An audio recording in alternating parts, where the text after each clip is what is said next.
Hi, and welcome to our Friday night Mediumship Mavens interview with medium Robert Douglas. Hi, Robert. Hi, Robert. Good evening, Elaine, and good evening, Figgy. This is Figgy Bottoms, and we have Elaine Terry of Mediumship Mavens, and we're here to interview Robert. So, Robert, we'd like you to tell us a little bit about yourself, starting with maybe where you're born and raised.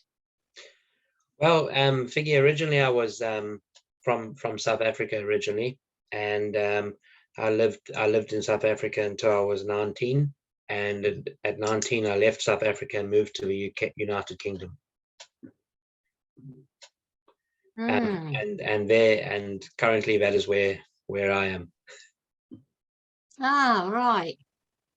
So, what do you have any siblings, or was it just you and your parents? No, I've got one sister, and that's just us, just the two of us. Oh, right. Yes. And unfortunately, both parents are passed on, so yes, it's just myself and my sister left. Oh, so are you and your sister very different? I would think so, yes. We are quite different. We enjoy the same sort of things, but I think we both got two different sort of personalities. Yeah. Now, later on, I know that we're going to discuss your mediumship, but I just want to ask, just as a matter of interest, is your sister and your family interested in the mediumship at all? My sister and Dad are interested in it, but they don't actually do any mediumship. It's only myself, really. Okay. But I understand that wasn't it your grandmother that? Yes. So what happened? Did you are you just following in her footsteps, or are you just because you're aware of that she had an interest, or how did it all work? Well, my grandmother always had an interest in sort of in spirit, and obviously in the what happens to us when we leave the earth, and where do we go, and those were the sort of questions that she always used to sort of like talk to me about. And as kids growing up, she would always one of the topics was always fascination of, where do we go when we die, and those were things that I started asking questions about as well. But we were obviously, you start thinking about it, and from a young child, I think I always sort of could sense that there was something else out there. There was a different life, a different world, but obviously one that maybe we couldn't see, or what we could feel. But I never thought much of it back then. But my gran used to always go to every so often to teacup readers, and they used to do teacup readings for her, and that was something that she sort of enjoyed, going to those sort of people. And she always came back with the most interesting stories and most interesting topics that they had obviously told her. And I'll never forget, but I suppose my journey really started when I was probably about 18 or so, when my grandmother took me to a teacup lady, and she gave me a reading. And that reading was, at the time, it didn't make too much sense. But as the days, months, and even years went by, most of the things that she had discussed or chatted about actually sort of happened. Or when things did happen, I sort of looked back and I thought, my gosh, I can't believe she had told me that, because it's true, it happened. And so I suppose that's where the sort of light bulb came on for me, was back then. But I didn't realize that I would be able to do mediumship myself I always had a fascination in it, but I never knew I could, do it. Well, tell us a And I little bit more suppose, about, sorry. yes, sorry, Figgy, what's that? I was going to say, tell us a little bit more about your grandmother. Did she have the gift? Yes, so my grandmother, which she used to be able to see spirit, and she'd always tell us, she saw somebody, or she saw Wow. a friend, or she saw this, and we couldn't see any of those things, but she always said she could see and sense, and she always knew. She knew when something was going to happen as well, because she would hear knocks on the window, or things like that would sort of like be signs of, and she would always say, oh, I think something, and then something would happen, and she used to say, I've sensed it was going to happen. So she always had a sense, and which I always. So she did have a gift of mediumship, but I don't think she never practiced it or took it any further, really. She just sort of kept it to herself. Did your Oh, grandmother right. do readings? She used, well, I believe she used to, but obviously just practicing, and probably more so maybe for friends and stuff. But for the public, no, and for anybody else, no. It was just a sort of private thing for her, I suppose. I think years ago, Robert, I think you're right. It wasn't heard of so much, or people would be probably in this movement, but it wasn't known, because it wouldn't have gone down too well with some people. So it was always behind closed doors. Yes. That's right. And I remember my grandmother was a very strong churchgoer, and she used to always, she would always be like, "Oh, don't tell my friends that we've gone to the teacup lady," because that was just like you've just said, it was something that people didn't want to do or know about, But I think overall, I think deep down inside all of us, whether we believe in the spiritual movement or we don't believe in the spiritual movement, we've all got a sense of question. We've all got that sense of what happens to us. Where are we going? Why are we here on this earth? Why do we have to go through all these struggles, tribulations? Why do we have to go through these journeys of life if we just die and that's it? That's it. There's more to life than what we even know, and even as mediums, we sort of touch a small base of it all, but we still don't even know the full scope of what it all is about. No. We only get the tip of the iceberg, really, instead of getting the whole iceberg. But I don't think spirit would want us to know everything, because then the journey of life would be boring, wouldn't it? We'd all know exactly what's happening. It's the unknown, isn't it? It's the unknown that keeps us, going, and keeps us questioning, keeps us developing and bettering ourselves and so forth.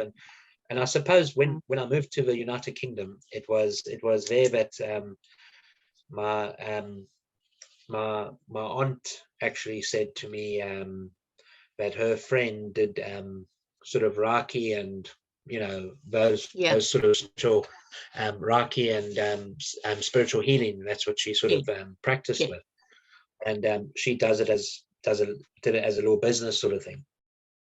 And it was actually coming there. And when we moved to the UK, we never really actually went, and every time my aunt would tell us, why don't you go to my friend? We used to always sort of like, it's just never happened. And then eventually we went one night, and she did right on me, and she said, I think I pick up energy that you could possibly have the gift of mediumship.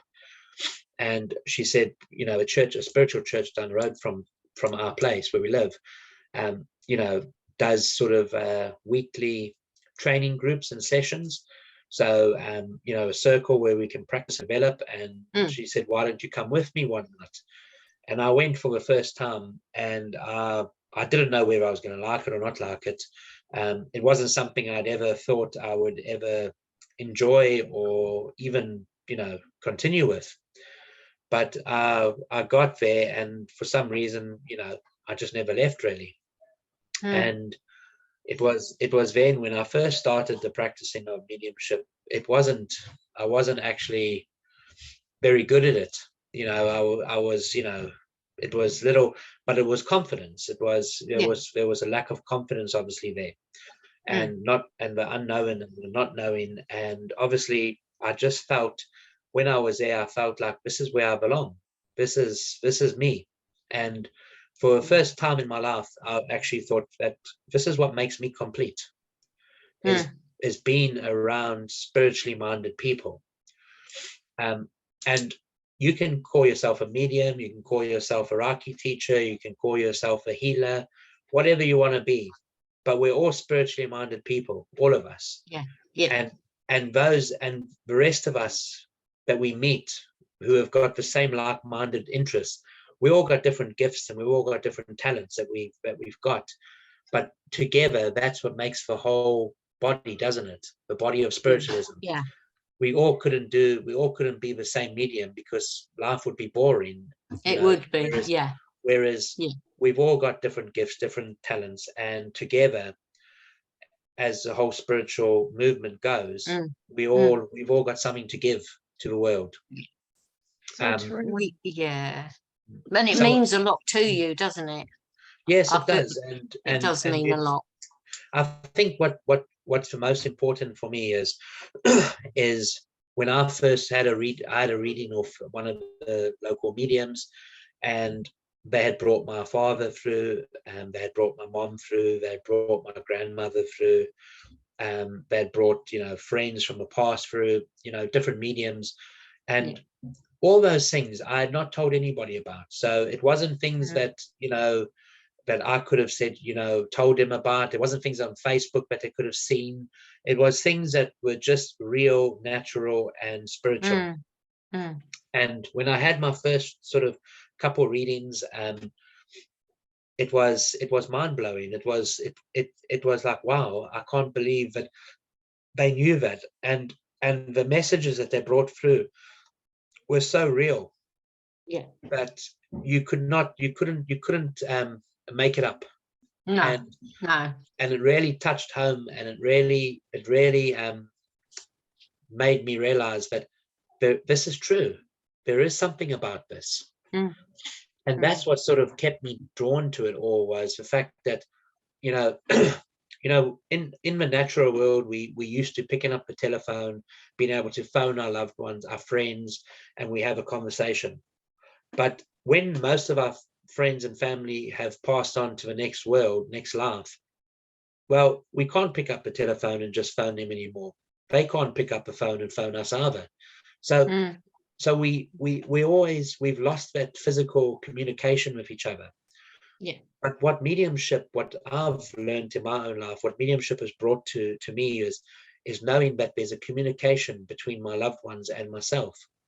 And knowing that somebody could have brought a message from my dad, and I could actually feel and sense that there's truth to this, and there's something about this. Knowing that my dad is still around, knowing that my friends are still around, or my mom, or whoever, that was so real to me at that moment, and that changed. And it's not the end, is it? It's just knowing that they're. It's just not the end when you lose a loved one or a friend or whoever. It's just not. So, it's a nice feeling. Yes, so it's exactly that. So it's a feeling that you get from it. And being able to give it to other people, being able to see that other people get that sense of, wow, my family, my loved ones still here. They're still making communication with me, and people leave after hearing a reading from whoever, and they feel it's healing. It's healing, isn't it? Yes, exactly. And it's healing as well. So we all serve the one great universe. We've all we all been created by the universe, and we all got names for who we believe in, God, everybody's got who they believe in. Now, I've always been a firm believer that I always know that God always leads me and guides me, and that's what I do believe. So with this mediumship, it's just something that inspires me and inspires others as well. And to be able to live your truth, I think that's the most important thing. We all hide away from ourselves. We all hide away from our talents. We all hide away from who we should be. And while we do that, I don't know, sometimes I think whether it's fear of what other people think, what people say, fear of what we think, what we even say about ourselves. The one main thing we all tell ourselves is, I'm not good enough to do that. That's right. I can't do that. Yeah. And I think, Robert, there's also the question of, what are we put on this earth to do? What is our pathway? Exactly. Where are we supposed to be? Yeah. And that's what I've always thought as well. Yeah. Well, what am I here for? So it's Exactly. and when you have found this pathway, it's and you're on the right one for us. I always look at it like this. God always says, we as people on this materialistic world, we all sort of like say, let's paint a picture, and this is what I would like for my life to happen, and that's what I want to happen. But sometimes we see our life takes a different journey and different paths happen, but ultimately we do get to where we originally wanted to get to. But the people we meet along the way, and the places we go, and the places we visit, none of it's meaningless, and none of it's by coincidence. No, it's all God incidents, and it's all part of a bigger plan for you or whoever life journey at that point. Because we can all look back in our lives, and we can all sense that, and we can all know that, well, if I didn't take that journey, I would never have met so-and-so. If I didn't speak to that person, I never would have got that job. If I didn't speak to that person in my job, I never would have climbed the corporate ladder. No. If I didn't do that, I would never have been the film star. If I never did that or meet that person. And that's how we are. Because our lives are all intertwined together. Even if we we don't even see it at the moment, but it's there, it's true. It's the journey of life, and we might go off the path for a slight bit because of whatever reasons, but we always get steered back onto the path. And sometimes going off the path takes us years to get back to where we should be, but we always do get back. But that's the journey of life. It's making the mistake and learning from the mistake. Robert, and I think I'd like to bring you back to when you first realized that you had this gift. And I'd like you to explain to us what that felt like to kind of reveal yourself to both loved ones and friends, and what kind of fears maybe you had around those feelings. Well, I think in overall, I never believed or imagined that I would have this gift, or this ability, I should say, either. It wasn't something that I always said, oh, that's what I want to do or want to be.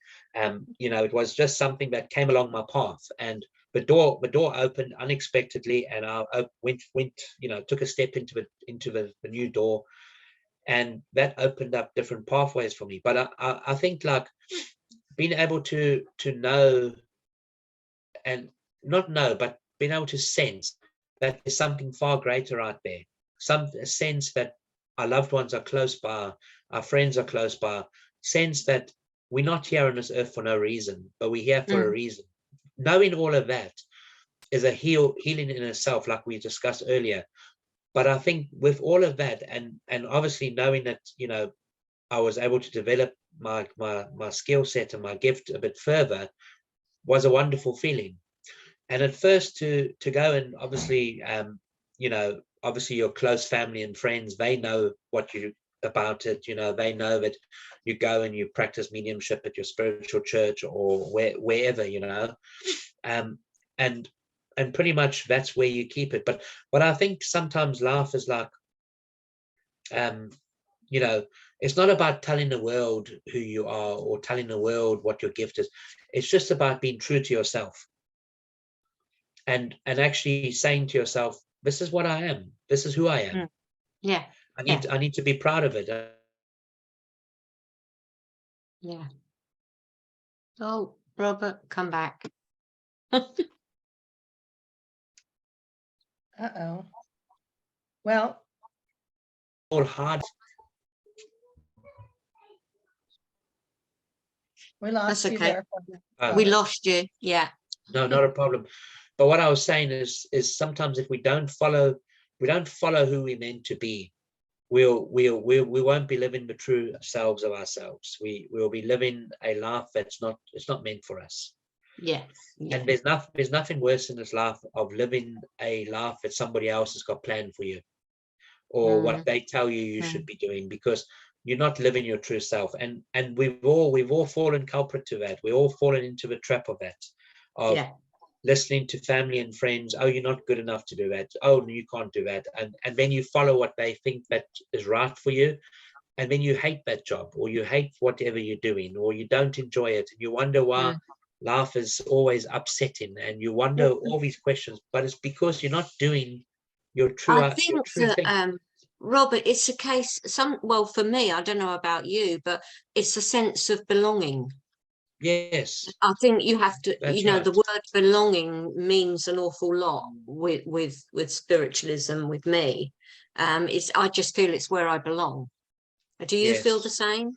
I do, Elaine, definitely. And you know, being able to tell other people it's not as easy as it looks, you know, because it's always you're always wondering what will people think, you know, what will people say, and all the rest of it. But we live in a world these days where people are open about anything these days, about, you know, their feelings, their way of thoughts. Everybody's pretty open about what they want. And I think the world, what it used to be, there wasn't a lot of acceptance for lots of things. But I think in the 21st century that we live in, there's more acceptance for so many different things, so many different beliefs, so many different cultures, everything. And I think at the end of the day, it's like even the spiritual world is opening up to the world as well, and showing us that rather be true to ourselves. Don't beat around the bush and pretend you are what you're not, and all the rest. Just be open and true to yourself. And you know, there's nothing worse than not being able to tell your friends that you believe in spirit, that you put your trust in God, or whatever. You know, you get caught up in these things. So I do feel that it's important to be open about who you are. You don't need to tell the world about it, but you know, at least just be true to yourself and just say, this is who I am, and this is what I believe in. This is what makes me whole. So I think, like, to answer your question, Figgy, I think like coming out and telling people initially is quite hard, I think, for any medium, and it's something that you because I think you always doubt your own abilities as well, because you don't want to tell people you're a medium and all of a sudden then you feel like, oh, maybe I'm not one, and then, you know, people say, well, oh, let's share a reading, do a reading for me, and then all of a sudden you falling down and you're not doing it. And you know, there's always that element of doubt, that inner doubt, self-doubt. But I feel like you're saying, so you're honoring your gift that you were given, that is God-given, and I feel like you're spurred on by the hope and the help and the heartfelt healing that you're giving to recipients that you read for. Is that true? Yes, definitely. I think it's you know, when you work with spirit, and I mean, you guys will know yourselves, but when you work with spirit, you are uplifted, you feel lighter, you feel more alive than what you ever did. It's an amazing moment of time for yourself, for your spirit, because I think when you are doing readings out with other people, or you're connected with spirit, you are being true to your own spirit. So your own spirit is opened up and is happy, because you are actually acknowledging what your spirit wants you to do. Yeah. And I think like there's so many people with many gifts and talents out there, and some of those people nobody will ever know their talents, nobody will ever know their gifts, because they will never tell anybody or show anybody, because of fear of what others think and say. Yeah.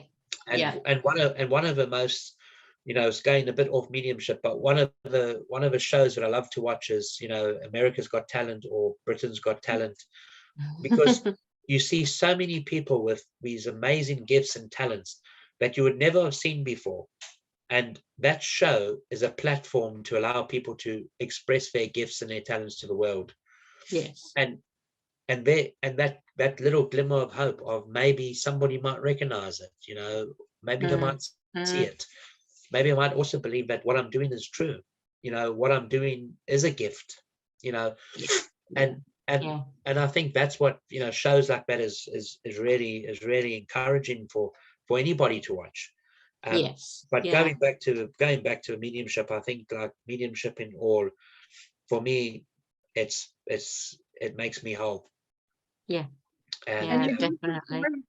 you do perform your mediumship talents on stage, don't you? Yes, at the spiritual church I do. And also if friends or people want readings, I also do readings for them if they want. And so I believe, it's like any gift or talent. We can have a gift or talent, but if you're not perfecting it and practicing it enough, you're not using it to its full advantage. No. So even though you might have a gift of whatever it could be, mediumship, let's say, you still have to practice, you still have to train, you still have to teach yourself self-discipline and patience and all these things that come with all gifts. And I think overall that's what's important, is knowing that we are on a journey, and none of us know the answers to where we're going. None of us know the full story, but what we sense, what we feel, and if that makes you happy, that's the main thing.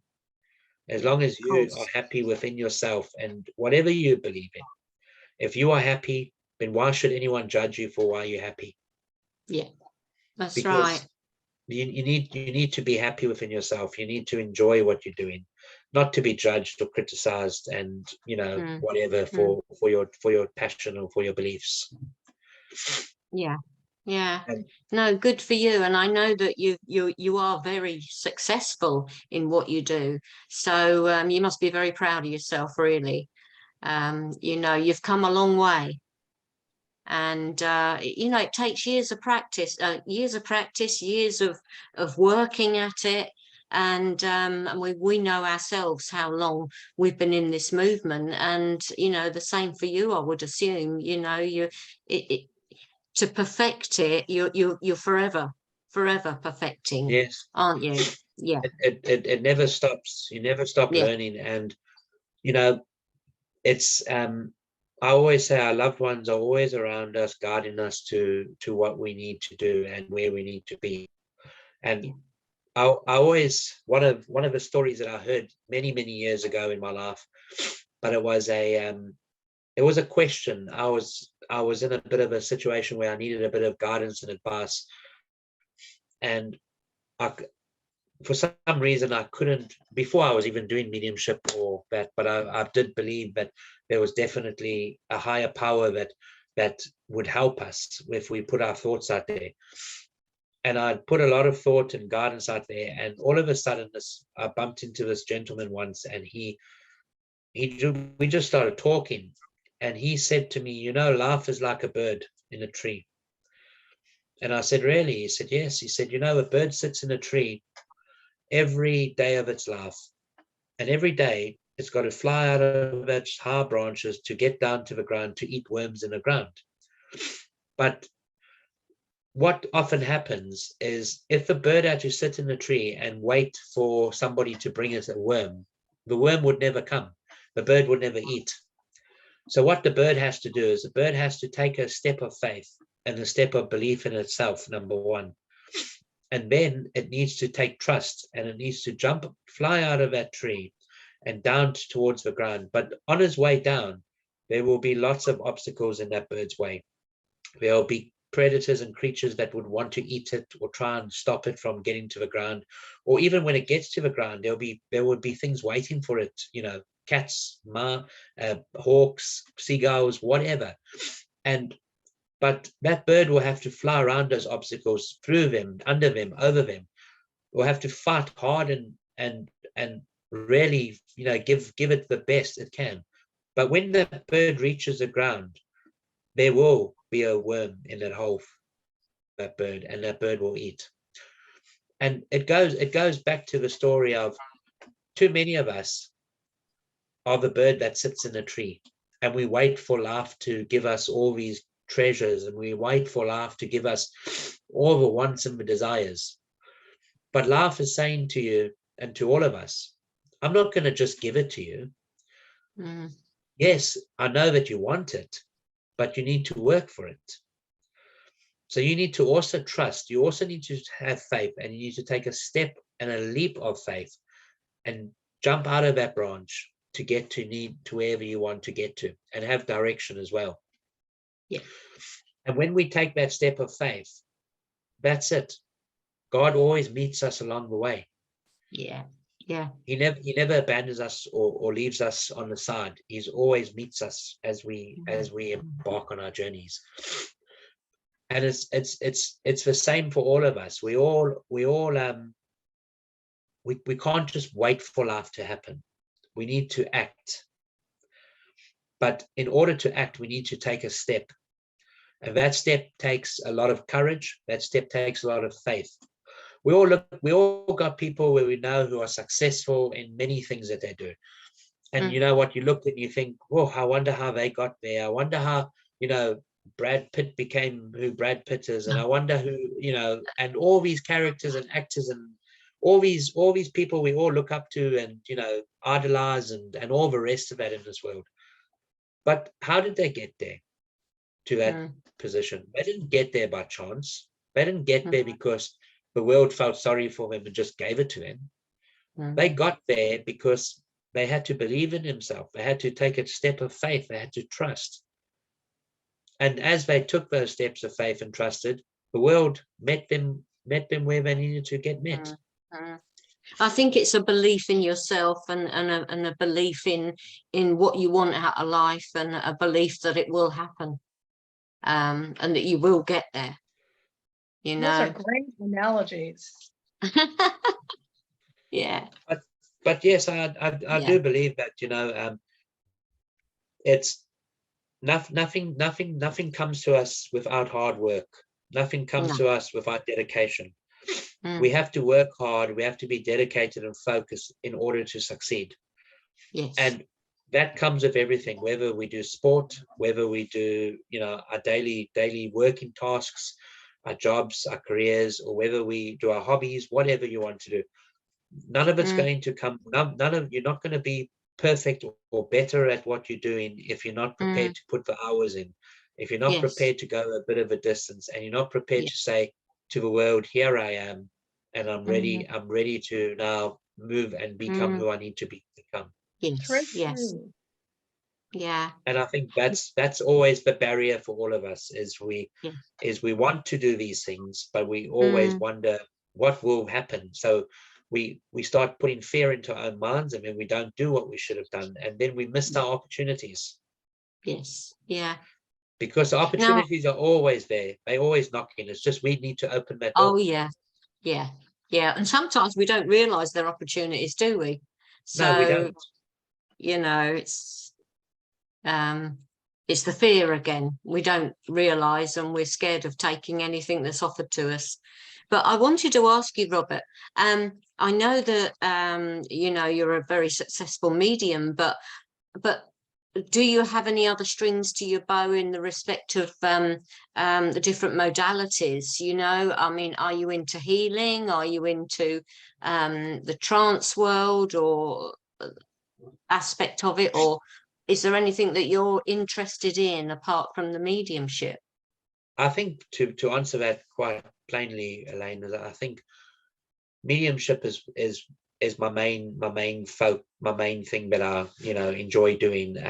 You know, there's other elements of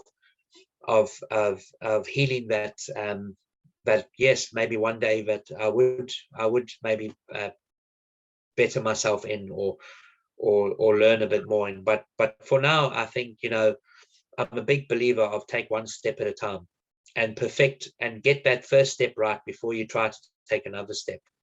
Yes. So at this present moment in my life, I think I've taken the step of mediumship and I'm trying to perfect that, get that better before I take the next step of anything else. And I do believe I've got healing gifts as well. It's just finding them, but that takes time. You've got to invest time into that. And so it comes at balance again. Do you you know, leave a mediumship and focus on, you know, Reiki healing or you know, spiritual healing? But mediumship in itself is a spiritual healing on its own anyway. Yeah. Because both recipient and the medium both get healing through mediumship. Yeah. You know, and so from my point of view, we all get a form of healingship from medium. But with all the other, you know, gifts out there and talents that other people have got as well, you know, everybody's got their own gift to give to the world. And I think we need to just get good at what we know that we can get good at first before we try and do too many things. And then, you know, when you do too many things, you can't be good at everything. No. Before we go, I just wanted to ask you, so did you ever dabble in tea leaf reading or the teacups like your grandmother? To answer that thingy, no, I haven't actually, because I just haven't really had an interest in it. But you know, I do know that they're very true, those teacup readings. You know, obviously there's an element, you know, there's always the element of, you know, people, you know, a lot of people will say, oh, it's so easy, people just say things and they, you know, oh, anyone could have known that. And so yes, I think with the teacup reading, like I know that I would like to go and have a reading myself, but doing it myself, I don't really have an interest right now in it. Okay. Well, Do I you want to have thank you any? for being so Oh, candid sorry. with us. I was just one more question. Do you have any ideas of teaching in the future or anything that doesn't interest you? Yes, I think, you know, I would love to teach as well. You know, in the future, you know, foreseeable future, I think, you know, being able to share and teach your gift with others is important as well. It's a very good thing to know and do. But I think, like, you know, I think more so mediumship to me is finding purpose and finding your own purpose as well. And I think, like, if I can help people through you know, through the love of spirit, through the grace of spirit, then that I'm doing everything that I should be doing. You know, and as we go along, I always believe, Elaine, that every step you take leads to another step and leads to another opportunity. So all of those things will come along my way, I do believe, but it will come when it needs to come. When it needs to And come. it will happen. And when it happens, it will happen exactly when it needs to happen. It won't happen when I want to force it, because I always believe when we try and force things, that's when it don't work, because it's like we want the world to give us all these things, and we say, come on, do this, do this, do this, and then we force the situation, we force the decisions, and then we wonder why it didn't really work out very well. Yeah. But if we Yeah.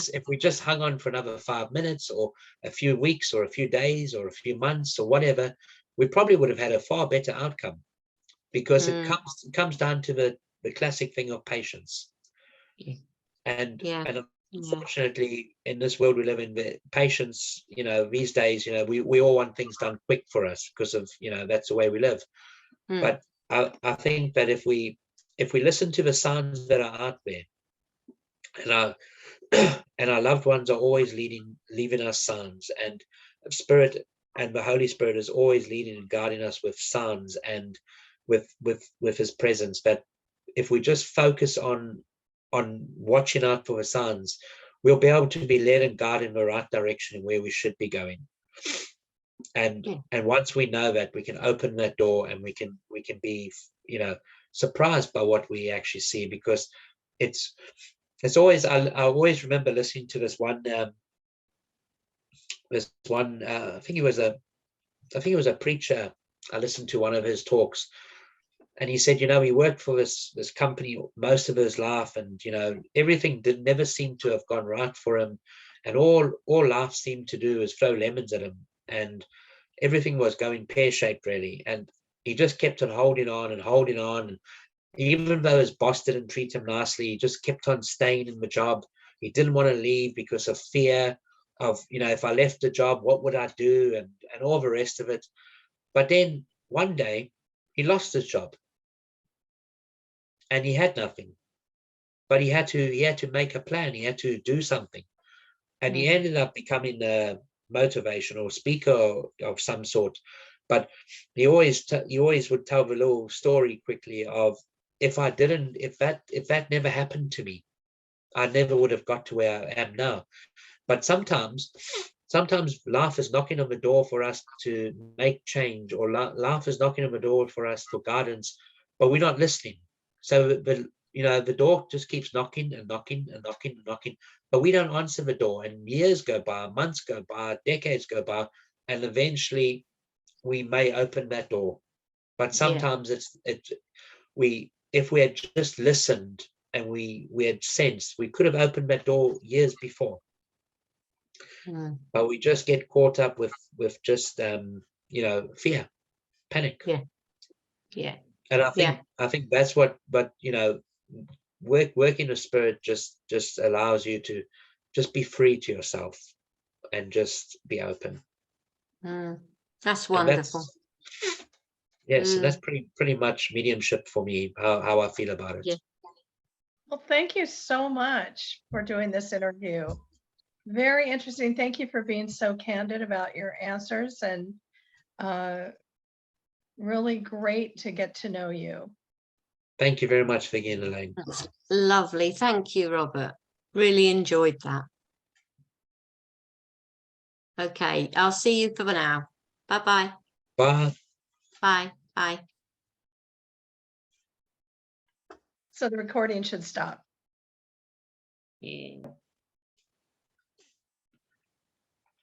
So, good evening, Vicky and Elaine. Thank you for having me once again. Like I said, we've had a chat, but obviously, we'll try and bring through our loved ones or even friends and see what we get here.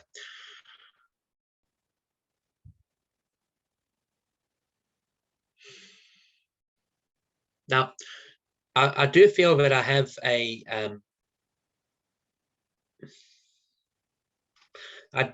gentleman here, but a lady comes with him as well, and he would have been remembered because he would have done this with his hands in a cloth, because he's showing me a Pacific cloth he used to dry his hands with when they were wet, but he did it in a Pacific way, and he always had the cloth over his hands, and I feel he would fold it and put it over like the oven handle or something like that.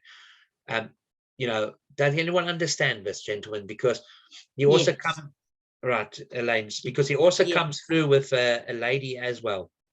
Yes, thank you.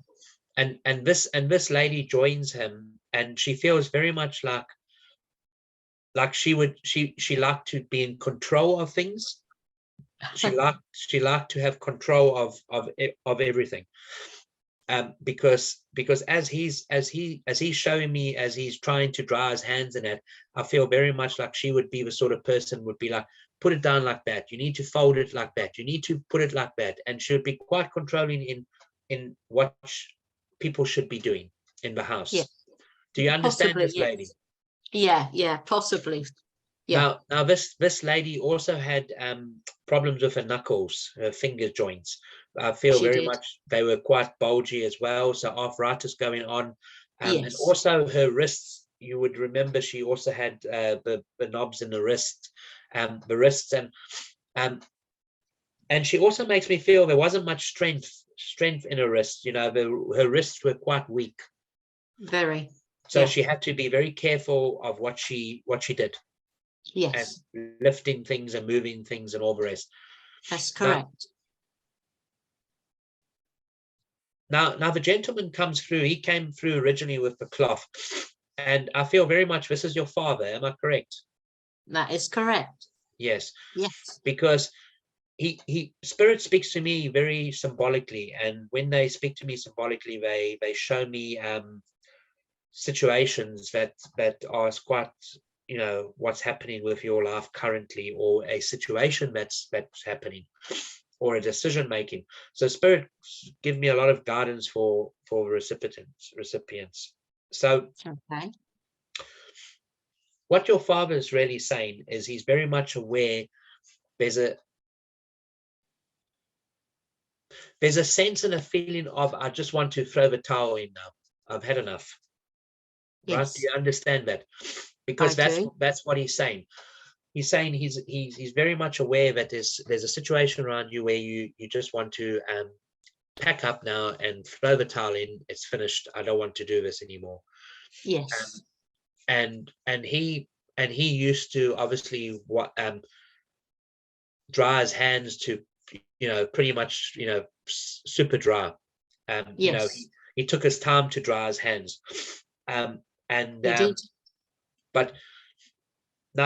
this lady that comes through, she's quite, you know, she's not as patient as him. She's quite quick, and she wants things done quickly, and, you know, and all the rest of it. So there's also a situation, and correct me if I'm wrong, but there's also that constant battle within yourself right now of, I want to throw the towel in, I want to stop what I'm doing because it's not good. But there's also that I know I need to have patience, but I don't have patience right now. It's that mixed feeling. Okay. Do you understand that? Yeah.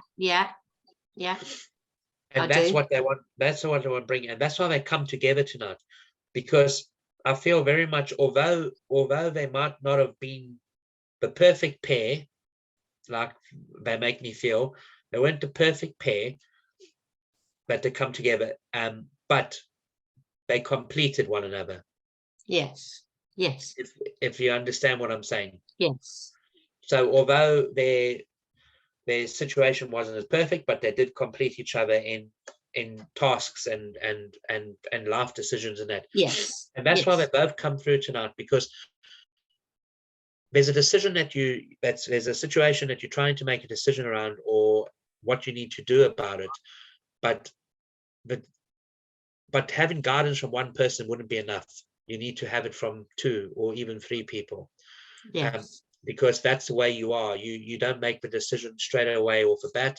You like to get people's opinions and advice first, and then you sit and then you decide. Does that make sense to you? Because that's what your father's telling me is very much like that. Now, do you still have that towel, that special tea towel? Because your dad, it's a white one. Yeah. Well, it's white with I think it had stripes on it. Yeah. But it's quite it's nothing extravagant. It's quite just a plain. It's just a plain tea towel. It's nothing fancy like you can buy these days. It's just the plain one, and it's a nice soft one as well. Yes. And that's why you're right. Your dad brings you the soft tea towel, a memory and a reminder of a soft tea towel, because he wants you not to be felt like everything's hard and rushed. He wants a more soft approach for you, because he knows that this situation is quite sensitive. Yes. Do you understand that? So Yes, I do. he brings a sense of a very soft cloth, a soft approach, a very patient approach, because he's bringing forward that you're going to need patience in this decision making. You're going to need the love as well, because love in a sense of what your dad makes me feel, love in the sense of not just love for yourself, but love for others as well, because there's also that thing of there's someone else involved here that is it's quite hard to accept it right now. And your dad makes me feel very much like you're going to just have to accept them as well for their flaws and for their problems. Do you understand that what your dad's saying? Yes, I can understand what you're saying. Yeah. Right. Yeah. Even though it's not that easy, and even though it's not going to be that easy, but there's going to have to be that element of just accepting. Yes. Right. Yeah. That this is what it's going to be. Yes. Yes. Now, he's also talking about splitting or something split.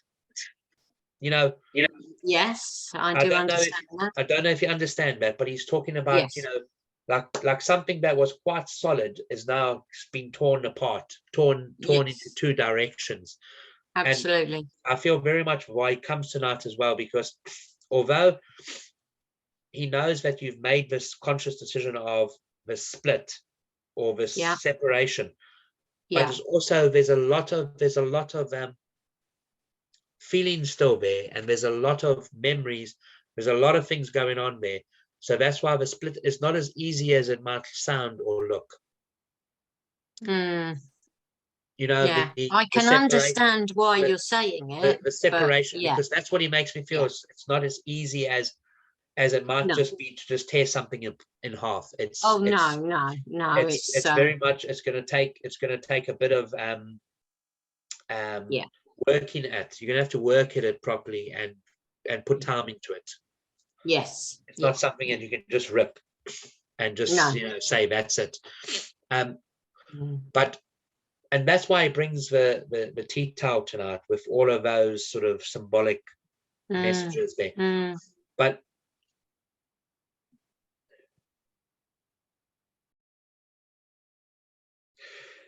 he also wants to talk about a rose. I feel like a little flower that was put into a shirt pocket.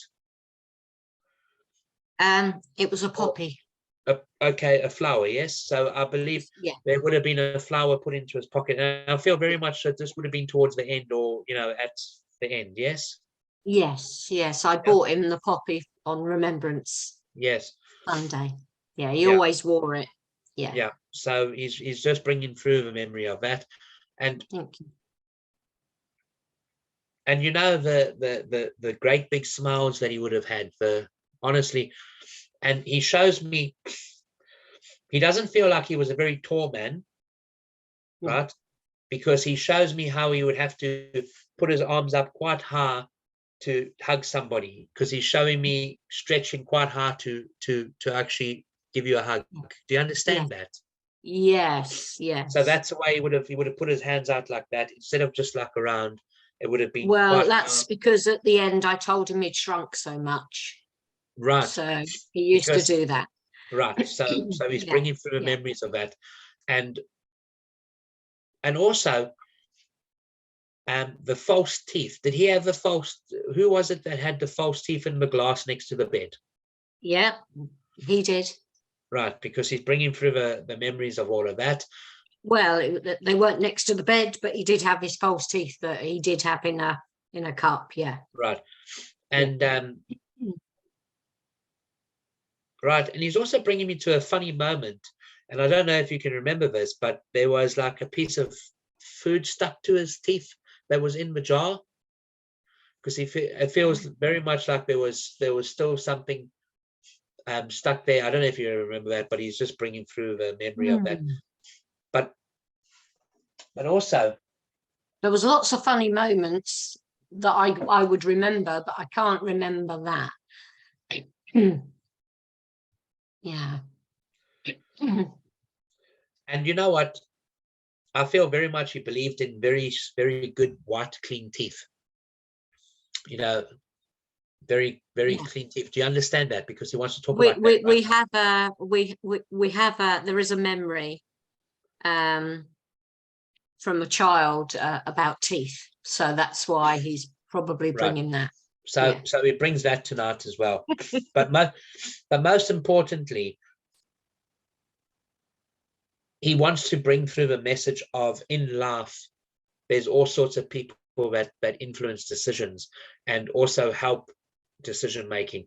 And sometimes you need the patience and the impatient people together to make the right decisions. And that's why he comes with this woman tonight as well. And I feel very much there was a good banter laugh around them, because they're both quite happy together, and they come together very happy, but also, and he comes through with a pair of brown shoes, smart shoes. Yeah. Because he makes me feel that these would have been the shoes he would have worn pretty much everywhere that he would have gone. Yeah. And that's what he wants to say, is to just remember my brown shoes, because I feel that there would have been something linked around that, the story or memory of why he would always talk about the brown shoes. But he wants they're in his wardrobe. I know where they are. Yeah. So he wants to bring through that. But most importantly, I just think he just wants to show his presence and his love for you. And he wants you to know that he's with you, and he's guiding you in this, whatever situation you're dealing with right now. Thank you. I do ask him to. Thank you very much. But yes, so thank you for working with Spirit. Thank you very much, Robert. That was excellent. Thank you. Yeah, spot on. That. I can, yes, absolutely spot on. There is a situation around me at the moment, yes, just for a bit of feedback. And he used to take ages doing anything. He was very slow and particular and precise, so he would dry his hands very slowly like this with the tea towel, and he would. But no, everything you said was spot on. That was brilliant. Thank you. Yeah. Now, when I was a child, I at school I recited a poem from Pam Ayres, and it was, I wish I'd looked after my teeth. So and my mum and dad came to watch me recite this poem, and I don't know, it's just something that's always stuck with my dad. And he'd say to me, "Where's your teeth?" And I was staring him off. No. He'd say, "I wish I'd have looked after my teeth," right up until probably weeks before he passed. He used to say to me, "I wish I'd looked after my teeth." And I knew that he was really talking about that poem. Because it was a memory for him. And you see, that's how for me, and what we discussed earlier, a message brings so much good old memories, good laughter, and a bit of that knowing that they're there. Yes, and I did put a poppy in his lapel, because it was a pin, a poppy pin, and I put it on his lapel because he wore it all the time, because I bought it for him last year for Remembrance Sunday, and he loved it. He wore it every single day, and so I put it in his lapel. And that's why I would have brought it through today, because Remembrance Day as well. So so all right, so that does make sense. But no, thank you very much, Elaine. Wonderful. Thank you, Robert. Wonderful. Okay, shall I pause this? Okay. So figure, I sense that there's a lady around you, and I feel, I could be wrong with a relationship, but I feel quite unrelated, or that sort of feeling. And she would have been quite glamorous in the way she presented herself and dressed. And I feel very much like she would have loved the old big dresses and the, you know, the theater sort of look Yes. of life. Do you understand this lady? Yeah. And she makes me feel like she was quite larger than life lady. She didn't just have a boring outlook about her life, but she had a very, very broad outlook to life. Yes. Do you understand this lady, right? Yeah. Now with her, she brings on headaches. Do you remember that with her? She's showing me something with her head. Like she would have, there was an issue around her head. I don't remember. Now you're making me think. I had a real aunt and I had an aunt that was more like my sister that wasn't an aunt, but they both, so you're making me think of both of them right now. Now it's the one with I was very the, close to, the other one I was not so close to. it's the one that would have had the problems, like I feel very much would have suffered with migraines, headaches a lot. See, I don't know if that might have been my aunt. I don't remember that being Right. the So one I'm thinking of. let's have a look. And maybe in the end, I don't know. Okay, this lady tells me she would have worn a lot of high heel shoes. She would have liked the high heel sort of shoes, not very, very tall high heels, but there was a bit of a high heel to it. Because she did believe in a bit of structure to the ankles and a bit of. Okay. Right. Now, okay, so did this lady have a stroke? Did one of them have a stroke? Did one of your aunts have a stroke, or your friend? The aunt had a stroke, yes. Because this is the one that had the stroke, because she shows me that she had the problem in the left arm. So there was a stroke. There was an issue around that. And she's the one that also would have had the headaches as well. Okay. Now, do you recall the stroke? Yes. Right. So it is her. It's that one. Okay. Now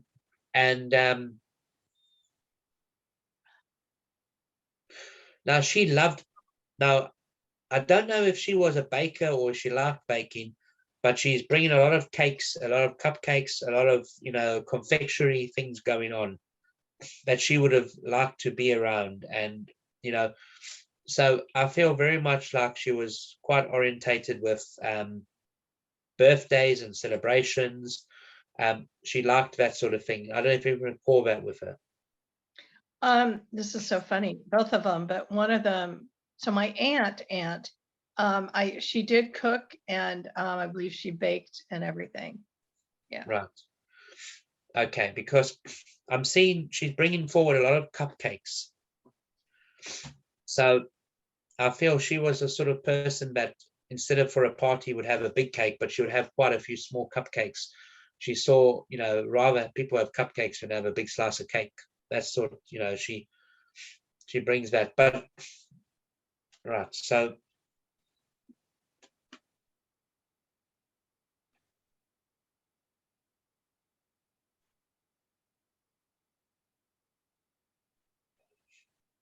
and she wants to talk about sugar. She wants to talk about sugar, right? Sugar levels. Okay. And sugar. Now,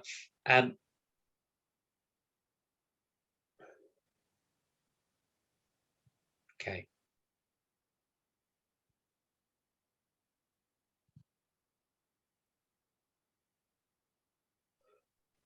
She makes me feel very much like what she's here tonight to discuss is like she's very, very much aware right now that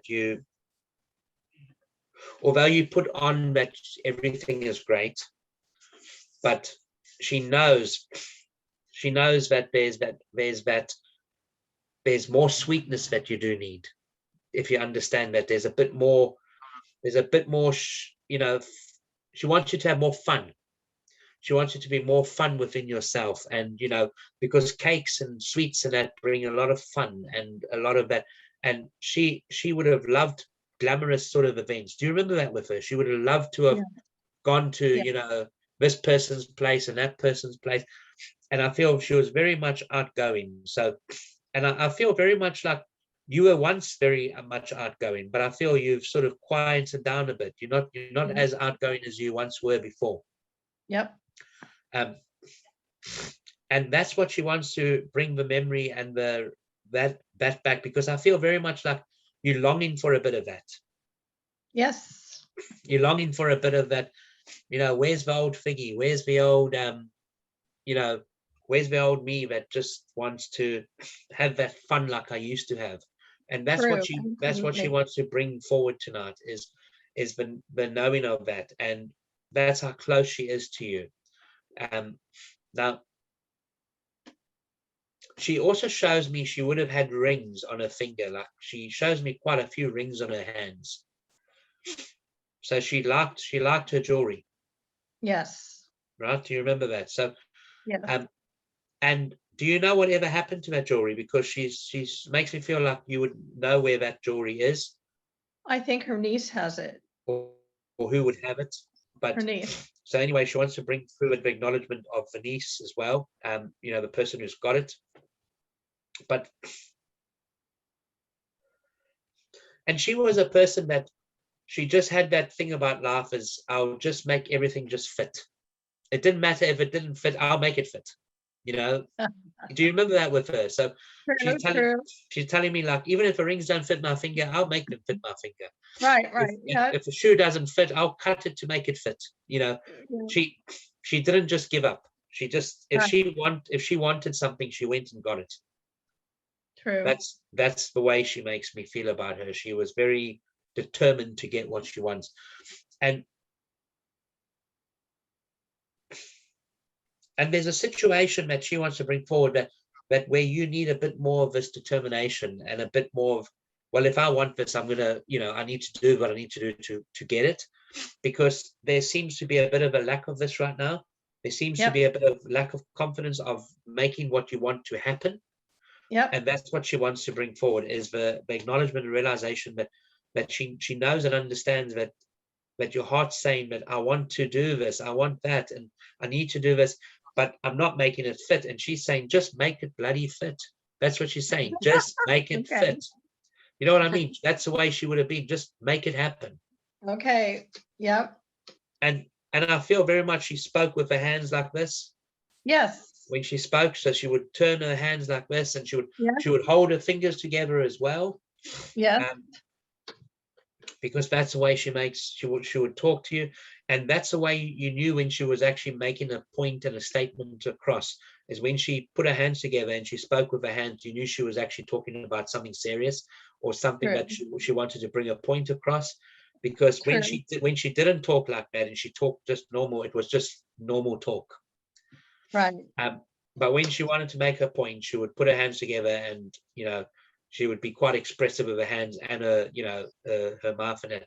But she wants to just bring forward that she's aware that there's a situation where you need to be a bit more, what am I going to do? I need to just make a plan. I need to look at a solution to make it work.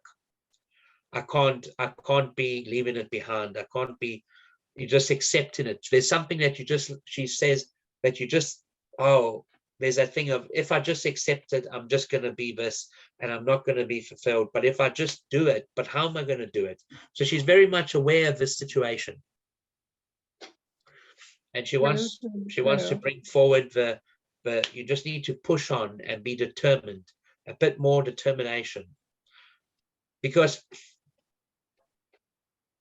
now there's a memory that she wants to bring forward of her whispering in your ear. I don't know if you ever remember that, but she feels very much like she would have bent down and whispered in your ear. There was towards the end, you know, one of the distant memories. And I feel you would have been a lot younger then. Would have been what? You would have been a younger lady, like a young girl then. I feel very much was she quite older, this aunt? She was older than me, yes. 14 years. right, because she's coming to me, and she's bringing through memories of when you were like more of a teenage girl. Okay. Right. I don't know if you understand that, but or unless she's coming through with a younger girl, because there's a younger girl she's talking about now. I don't know if you know the younger girl, It could be my cousin. because this girl, she's a teenager, Okay. and she always wore dresses. Do you remember this girl? Okay. So so someone else has stepped forward now, a younger female, who would have worn just plain dresses, and she would have, Plain. yeah, she wasn't as glamorous as your aunt in the way she wanted love. She was more plain. She was more, because I feel very much, and she was quite, she makes me feel like she actually, she was quite good looking as well.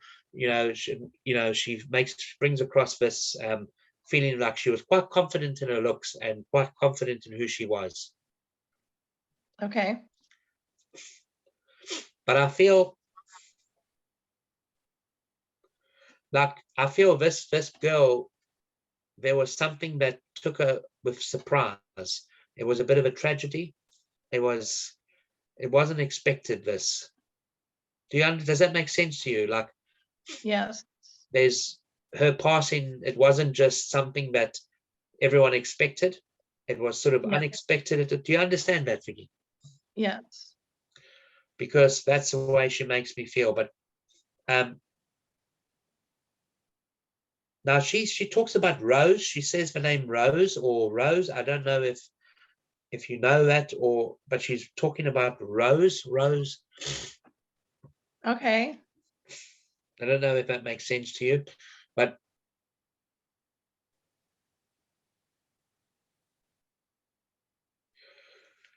right. She wants me to say that lately, quite recently, you felt a tap on your shoulder. Does that make sense to you? You felt something tap you on your shoulder, right?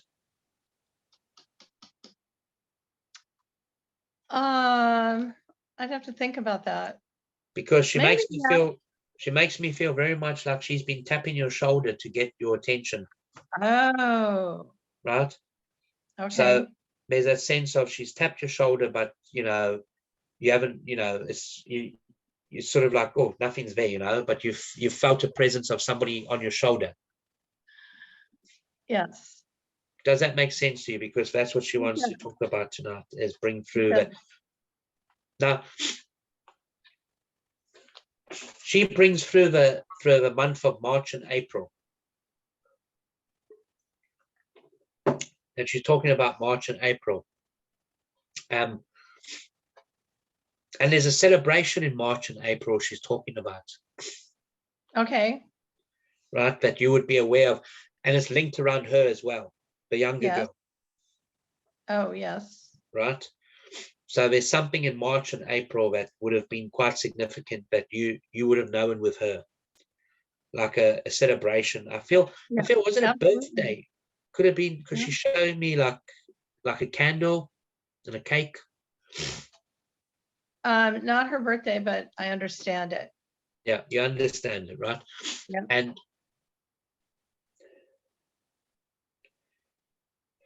But this girl, this lady that's here, there was a lot of sadness with her as well. Yes. Although she was quite pretty and she seemed to have everything going for her, but there was a lot of sadness behind her as well. Yep.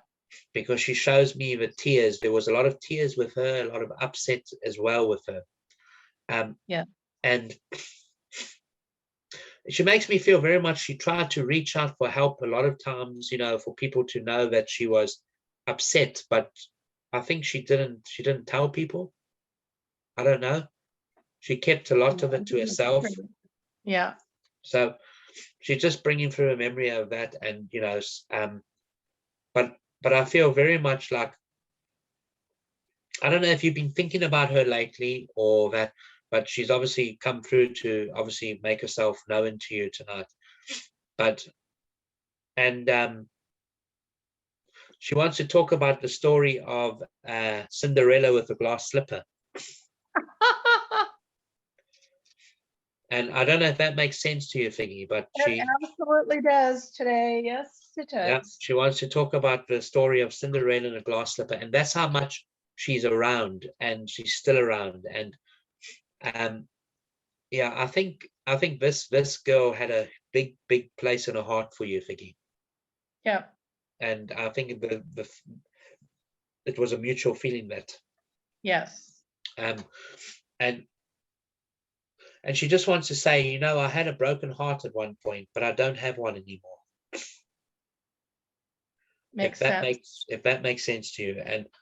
And I feel that she just wants to bring herself acknowledgement and just say, you know, she's here, she's with you, and yes, that's it. That's beautiful. Thank you. I So understand. I hope you understand all of that. I do. I do. That's really interesting.